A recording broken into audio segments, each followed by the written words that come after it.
Chapter 8. Flight of the Flat Lady. In no time at all, Defense Against the Dark Art had become most people's favorite class. Only Draco Malfoy and his gang of Slytherin had anything bad to say about Professor Lupin. Look at the state of his robes, Malfoy would say in a loud whisper as Professor Lupin passed. He dressed like our old house elf, but no one else cared that Professor Lupin's robes were patched and frayed. His next few lessons were just as interesting as the first. After Bogart, they studied red caps, nasty little goblinglings, creatures that lurked wherever there had been holes in the dragons of castle and the potholes of deserted butterfield. Waiting to Bolgon, those who had gotten lost from red caps, they moved on to campus, creepy waterway dwellers that looked like Skelbunky with webby hands itching to straggle unwriting water in their ponds. He only wished he was as happy with some of his other classes. Worst of all was potion. Snip was in a particular vindictive mood these days, and no one was in any doubt why. The story of Bogart assumed Snip, and the way that Neville had dressed it in his grandmother's clothes had travelled through the school like wildfire.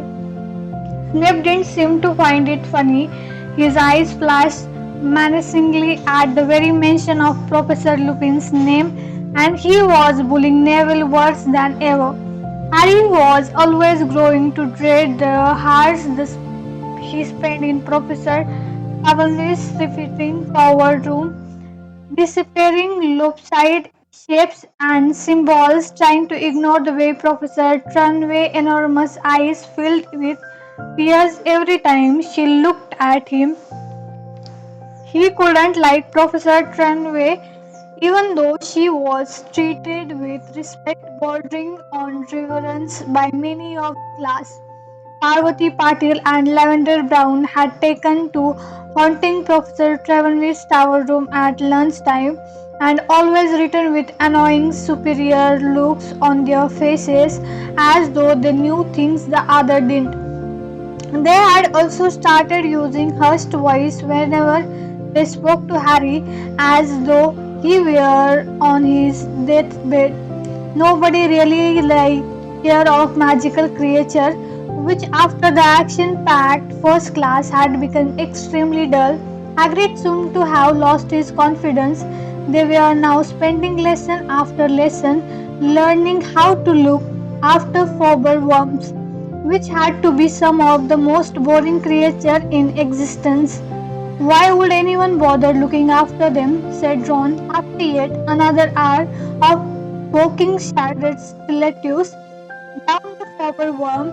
Slimy notes at the start of October. However, Harry had something else to occupy him, something to enjoyable more than made up for his unsatisfactory classes. The Quidditch session was approaching, and Oliver Wood, captain of the Gryffindor team, called a meeting on Thursday evening to discuss tactics for a new session.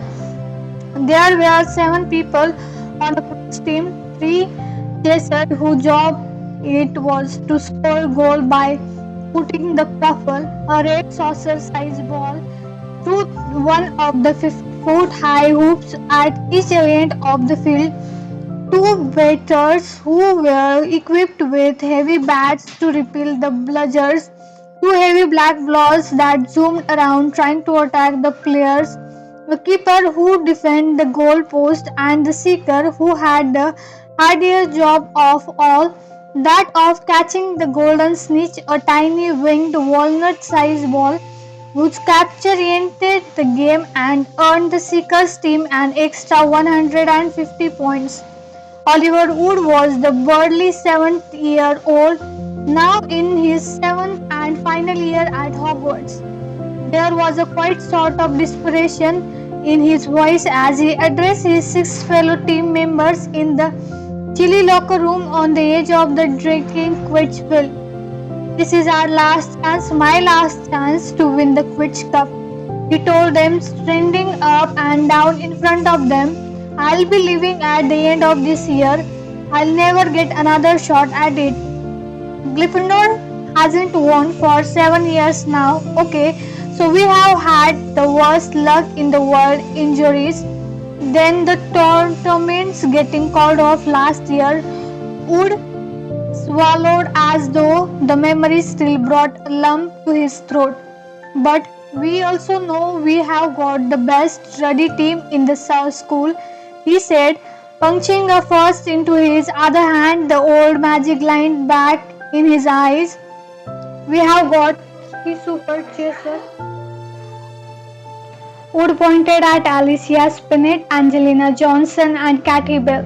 We have got two unable beaters. Stop it, Oliver, you are embarrassing us, said Fred and George Weasley together, pretending to blush.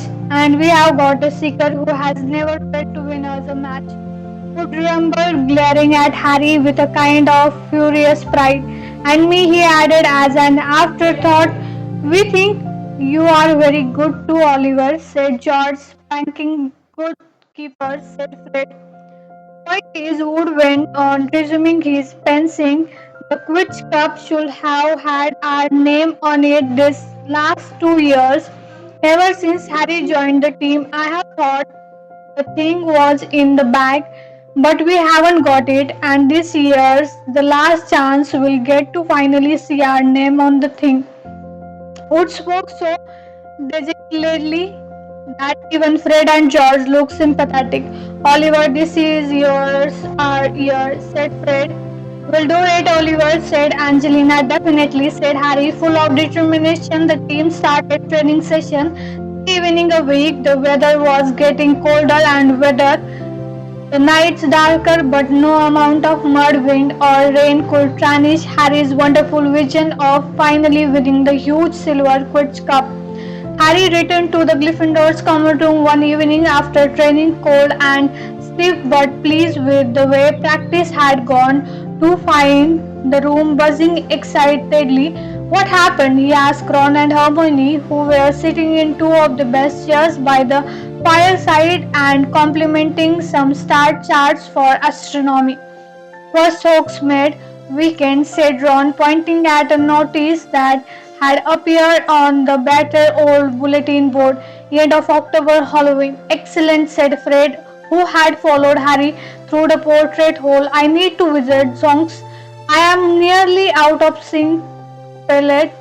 Harry threw himself into a chair beside Ron, his high spirit ebbing away. Hermione seemed to read his mind. Harry, I'm sure you'll be able to go next time, she said. There are bound to catch Black soon. He's been sighted once already. Black's not fool enough to try to anything in Hogsmeade, said Ron. Ask McGonagall if you can go this time, Harry. The next one might not be for ages. Ron, said Harmony. Harry's supposed to stay in school. He can't be the only third year left behind, said Ron. Ask McGonagall. Go on, Harry. Yeah, I think I will, said Harry, making up his mind. Hermione opened her mouth to argue, but at that moment, Crookshank leapt lightly onto her lap. A large dead spider was dangling from his mouth. Does he have to eat that in front of us? Said Ron, squalling. Clever Crookshank, did you catch that all by yourself? Said Harmony. Crookshank slowly chewed up the spider, his yellow eyes fixed insolently on Ron. Just keep him over there, that's all, said Ron irritably, turning black to his star chart. I have got Scabbers asleep in my bag. Harry yawned. He really wanted to go to bed, but he still had his own star chart to complete. He pulled his back toward him, took the out parchment, ink, and quill, and started work. You can copy mine if you like, said Ron, labeling his last star with a flourish and shoving the chart toward Harry.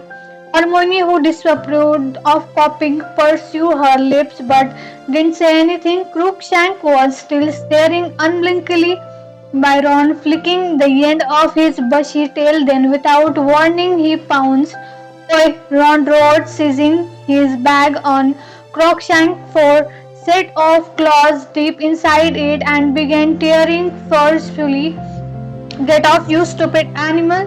Ron tried to pull the bag away from Crookshank, but Crookshank clung on, spitted and slashing. "Ron, don't hurt him!" squealed Hermione. The whole common room was watching. Ron wheeled the bag around Crookshank, still clinging to it, and Scabber came flying out of the top. "Catch that cat!"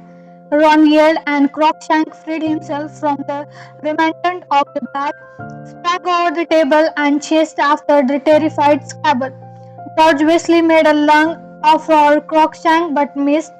As Scabber streaked through 20 pair of legs and shot beneath an old chest of drawers. Crookshank skipped to a halt, crossed low on his baddy legs, and started making furious sweep beneath it. His front paw. Ron and Hermione hurried over. Hermione grabbed Crookshank around the middle and heaved him away.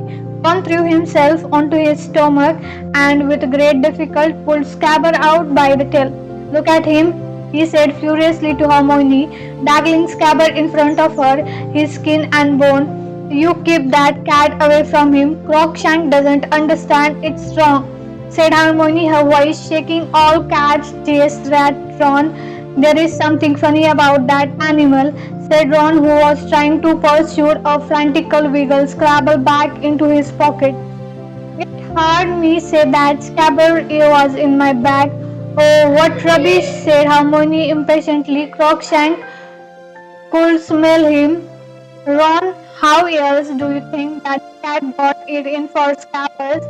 said Ron, ignoring people around him who were staring to giggle, and Scabbers who were here first, and he'll.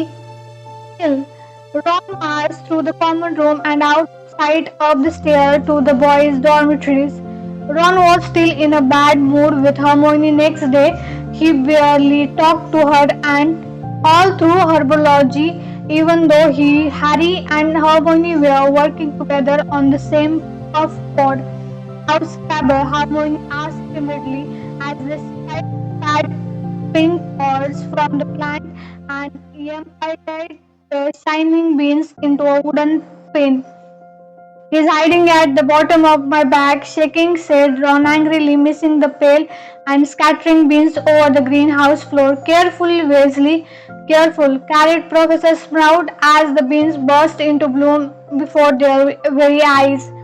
They had Transfiguration next. Harry, who had resolved to ask Professor McGonagall after the lesson whether he could go into Hogsmeade with the rest, joined the line outside the class, trying to decide how he was going to argue his case.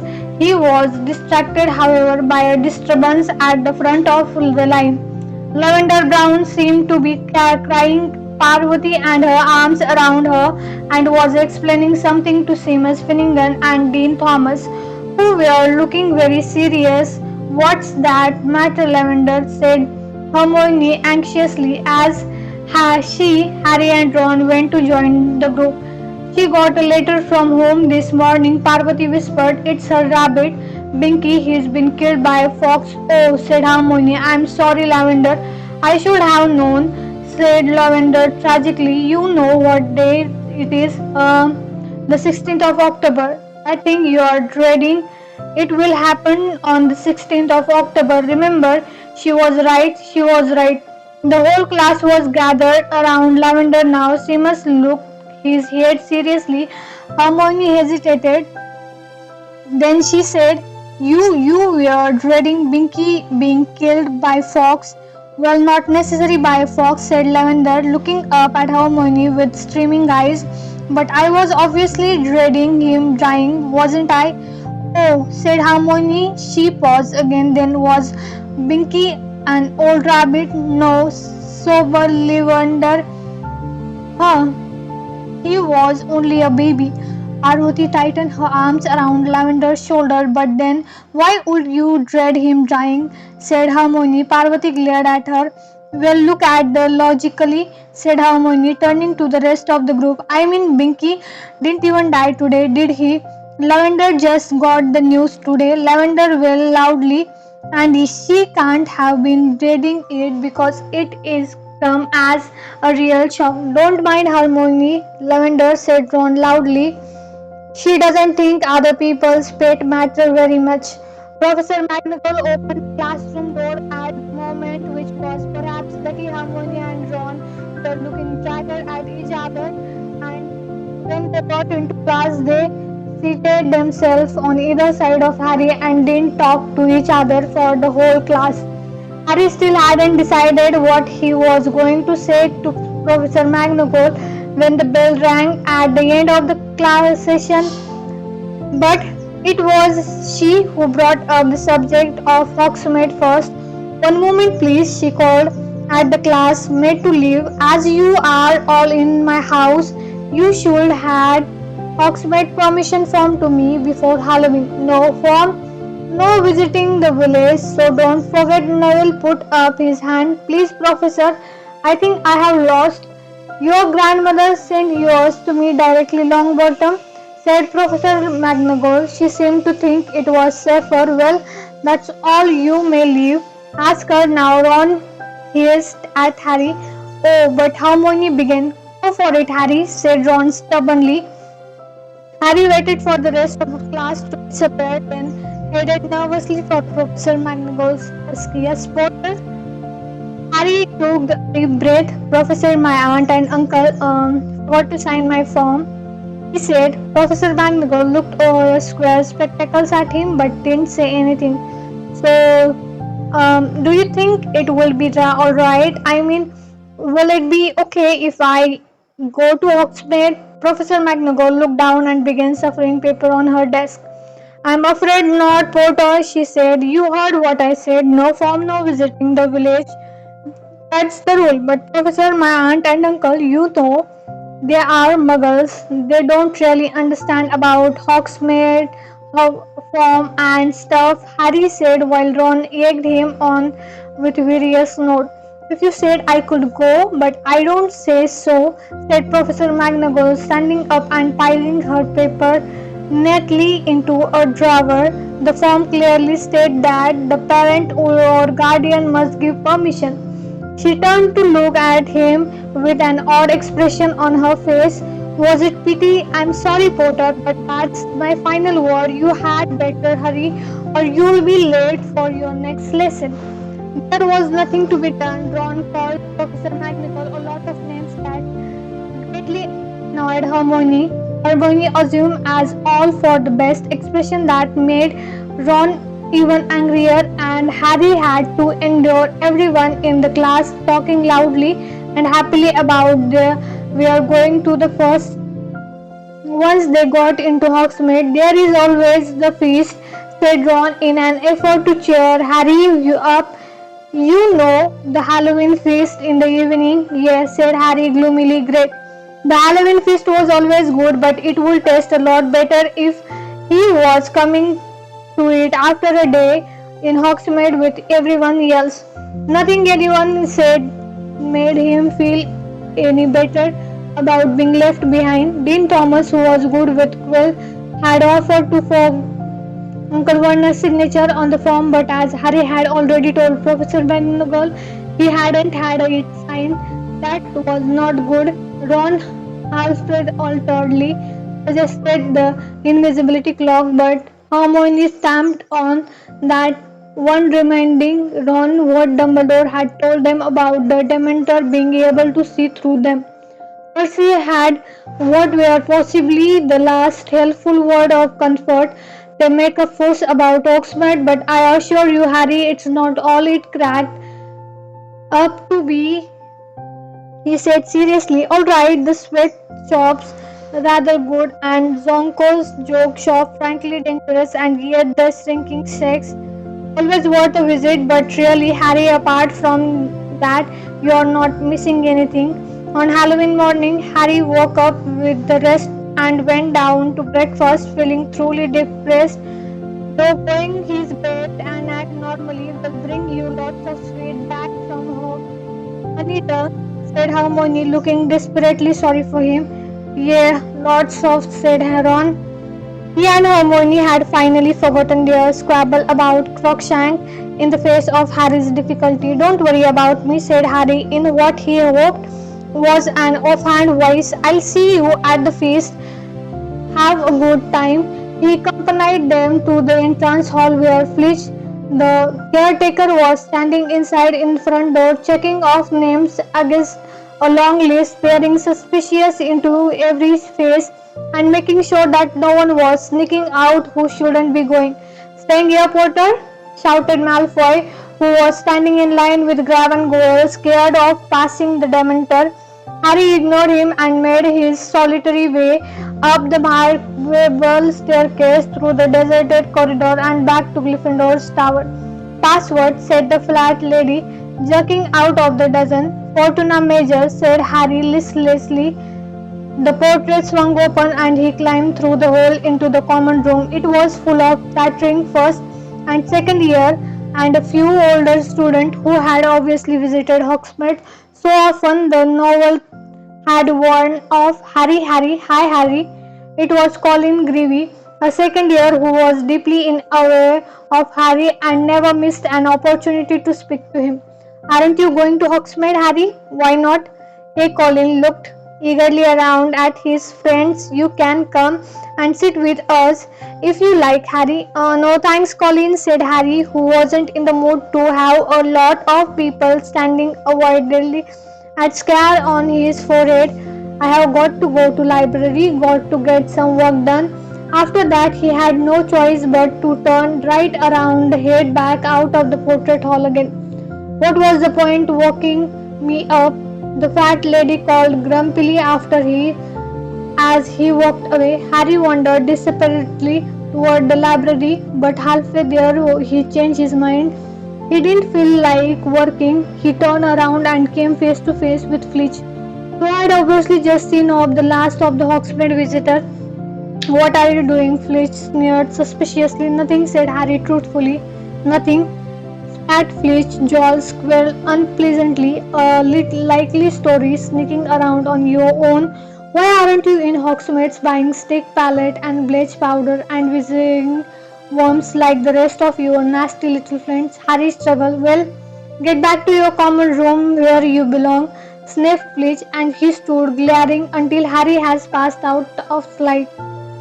But Harry didn't go back to the common room. He climbed the staircase, thinking vaguely of visiting the Hovelry to see Hedwig, and was walking along another corridor when a voice from inside one of the rooms said, Harry. Harry doubted, doubled back to see who had spoken and met Professor Lupin looking around his office door. What are you doing? Said Lupin, though in a very different voice from Fletch. There are Ron and Hermione. Oxbed, said Harry in a would-be casual voice. Said Lupin. He considered Harry for a moment. Why don't you come in? I have just taken delivery of Grindloy for our next lesson. What? Said Harry. He followed Lupin into his office. In the corner stood a very large tank of water. A skilled green creature with sharp little horns had its face pressed against the glass, pulling face and flexing its long spindle fingers. Demon, said Lupin, surveying the green lawn thoughtfully. We shouldn't have much difficulty with him, not after the caps. The trick is to break his grip. You notice the abnormally long fingers, strong but very brittle. The Grindloy bared its green teeth and then buried itself in a tangle of weed in corner. Cup of tea, Lupin said, looking around for his kettle. I was just thinking of making one. All right, said Harry awkwardly. Lupin tapped the kettle with his wand and a blast of steam issued suddenly from the spout.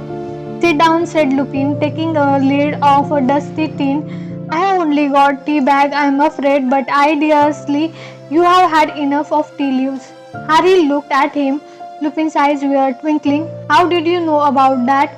Harry asked. Professor McGonagall told me, said Lupin, passing Harry a cheap mug of tea. You are not worried, are you? No, said Harry.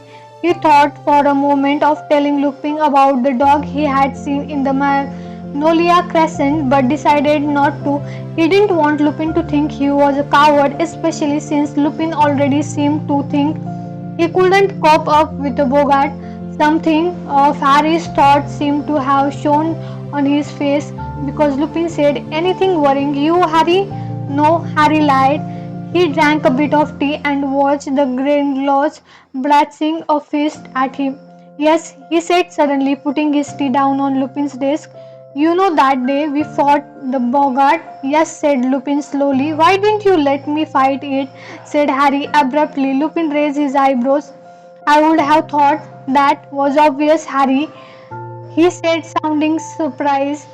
Harry, who had expected Lupin to deny that he had done any such thing, was taken aback. "Why?" he said again. "Well," said Lupin, for frowning slightly, "I assume that if the Bogart faced you, it would assume the shape of Lord Voldemort." Harry stared. Not only was this the last answer he had expected, but Lupin had said Voldemort's name. The only person Harry had ever heard say the name aloud, apart from himself, was Professor Dumbledore. "Clearly I was wrong," said Lupin, still frowning at Harry, "but I didn't think it a good idea for Lord Voldemort to masterize in the staff room. I imagined that people would panic." "I didn't think of Voldemort," said Harry. "Honestly, I remember those Dementors." "I see," said Lupin thoughtfully. Well, I'm impressed." He smiled slightly at the look of surprise on Harry's face. "That suggested that what you fear most of all is fear." Very wise, Harry. Harry didn't know what to say to that, so he drank some more tea. "So you have begun thinking that I didn't believe you capable of fighting the Bogart," said Lupin proudly. "Well, yes," said Harry. He was suddenly feeling a lot happier. "Professor Lupin, you know the Dementors."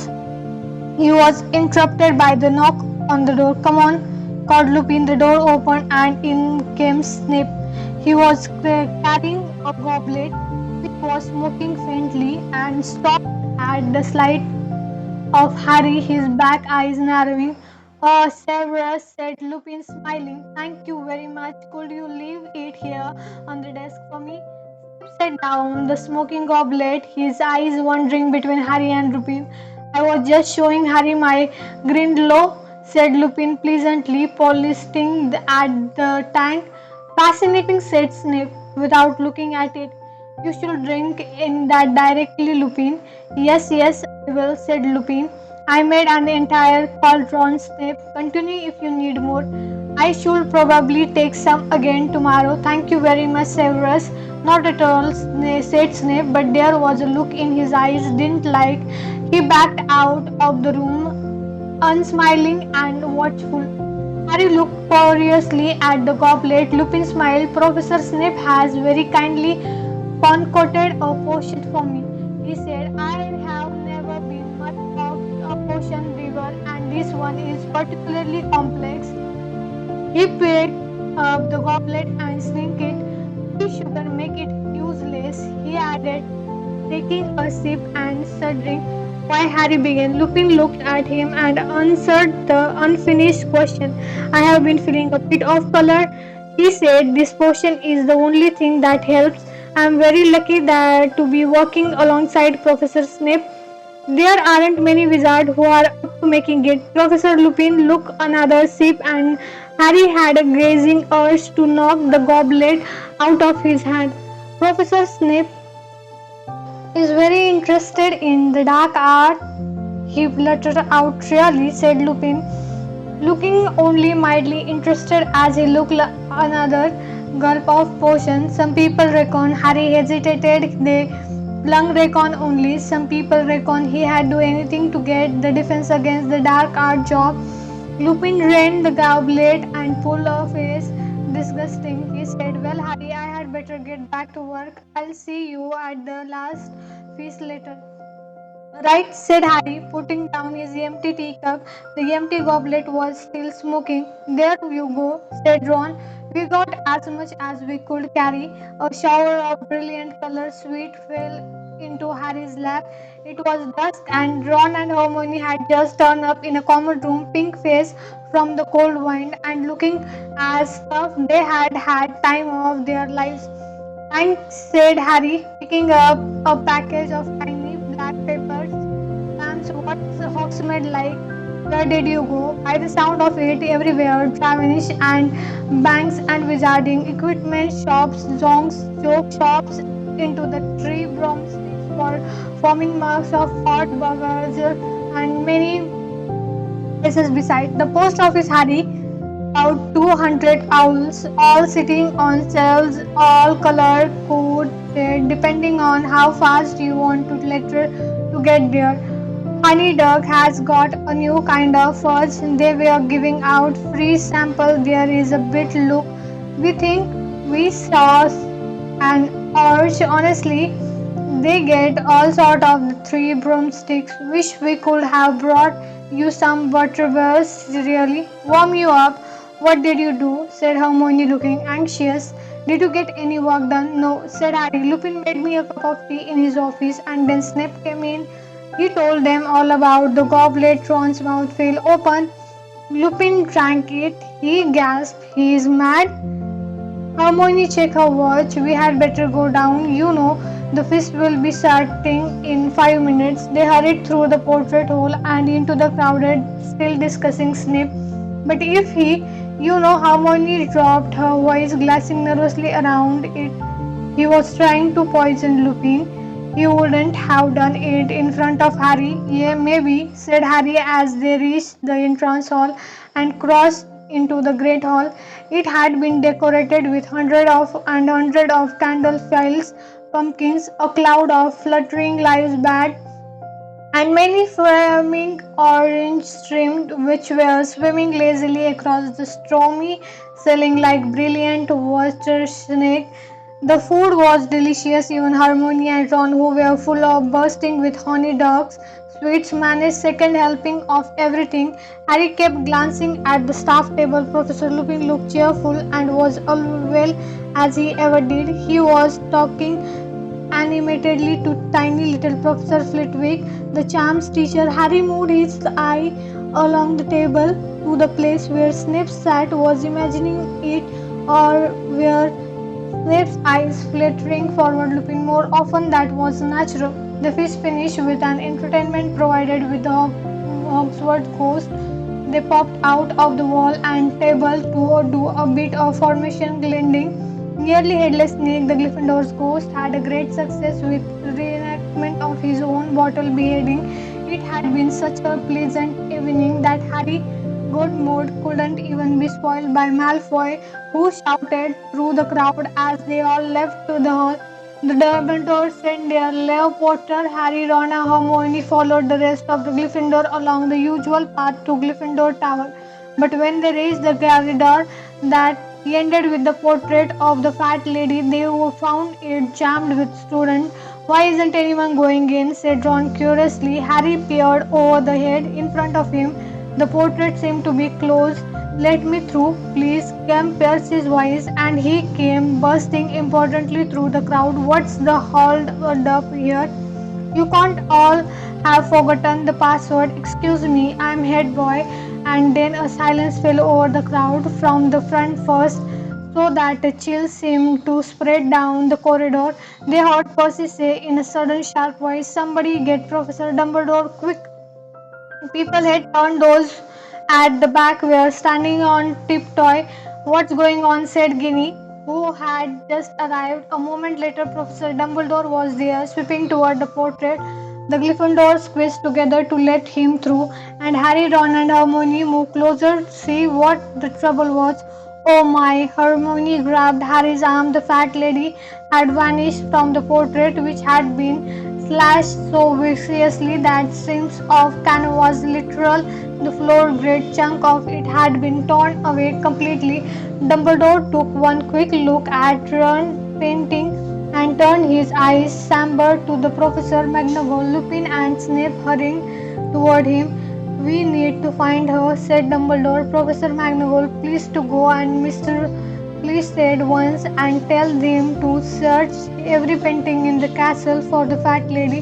You'll be lucky, said chuckling her. It was Pius the police, wobbling over the crowd and looking delighted as he always did at the sight of wreckage of worry.